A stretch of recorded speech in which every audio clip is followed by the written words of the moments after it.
Hello, everyone, and welcome back to the episode. Today, we have here in this episode, we will be talking about how to build a basic calculator class and how to run the methods in that basic calculator class. This will be encapsulating everything that we've learned so far. So if you haven't already, be sure to check out the other videos first and then come back to this one. This is the sixth episode in a Java tutorial series, which will teach you the basics of this object-oriented programming language. Now, before we get into this video, be sure to hit subscribe, join that thumbs up notification gang, and let's get right to it. So, what we're first going to do is get out of this main file. And if you haven't already, for this tutorial series, we will not be downloading the Java SDK. So it's relatively simple, easy to use, and you just have to get your brain tuned into programming language. So first, we're going to go to replit.com. Make sure you create an account and create a new REPL. And next, you should be greeted with this type of page.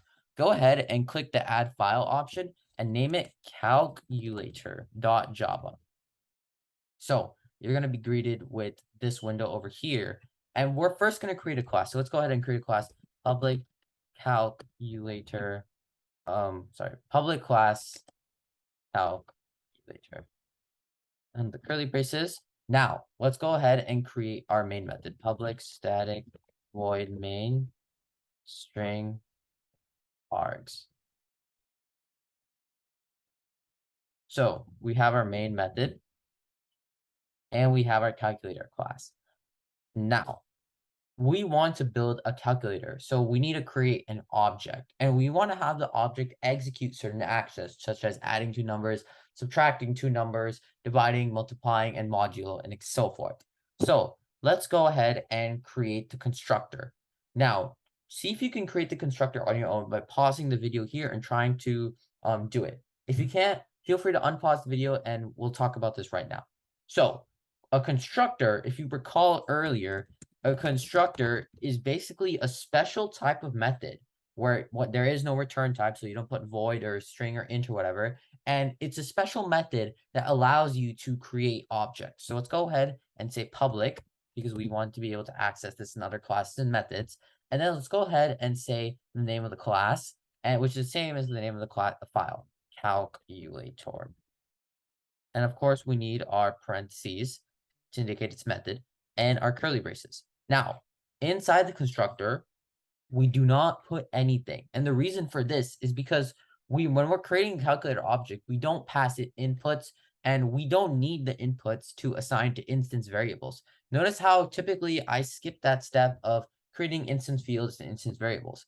That's because we simply wouldn't need one for a calculator. So we're just going to leave this empty for now because all we need the constructor for is to create the object. We don't need it to modify the instance fields or pass in or deal with inputs. We don't need it for that.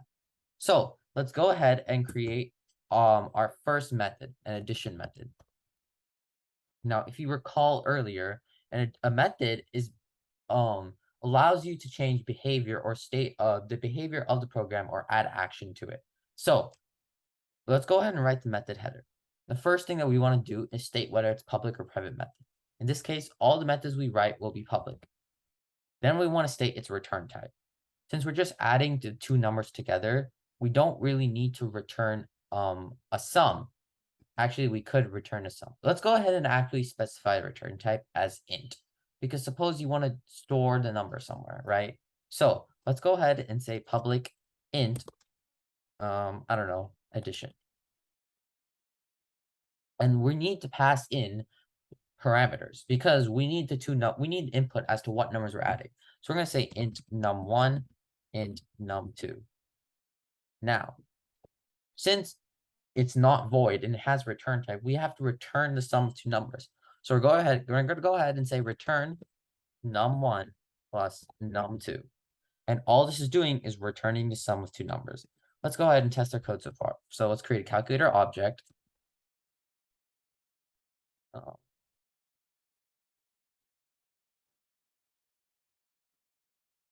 Then let's go ahead and say, let's go ahead and print out the sum, actually.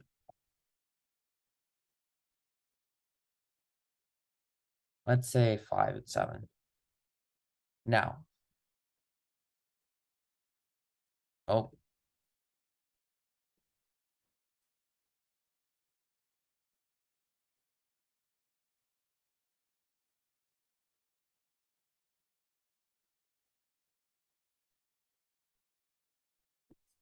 Oops, that should be addition.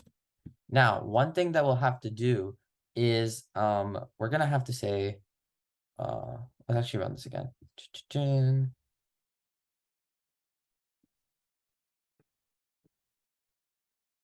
Yeah, so it's running the main method. Okay, so we're gonna have to manually compile this file.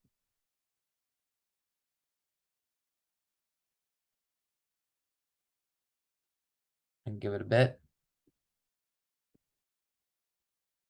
And it should print out 12, which is exactly what I wanted to do. Now, I could have put this print statement inside this over here and changed this to void, but in case I want to do something with this sum, I can go ahead and store it somewhere else.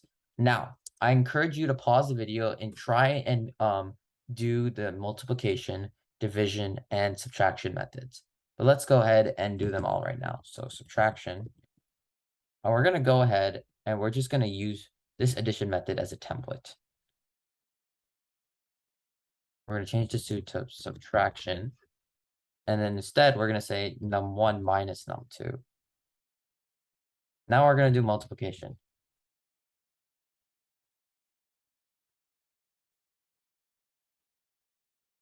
And then we're going to say num1 times num2. And we're going to do the same thing with division.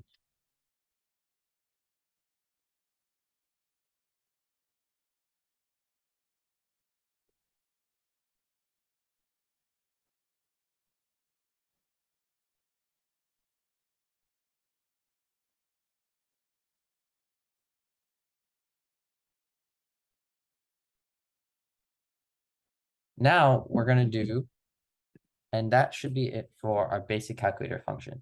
Now, one thing to do with division. Instead of saying int, we should specify it as double. And the reason for this is that it might not divide out smoothly.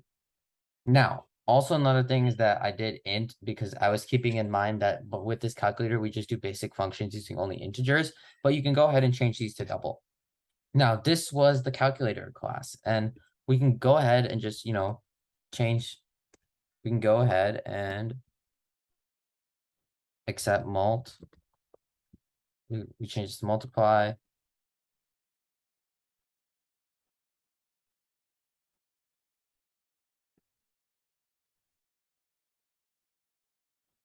And do subtraction. And now we just recompile everything.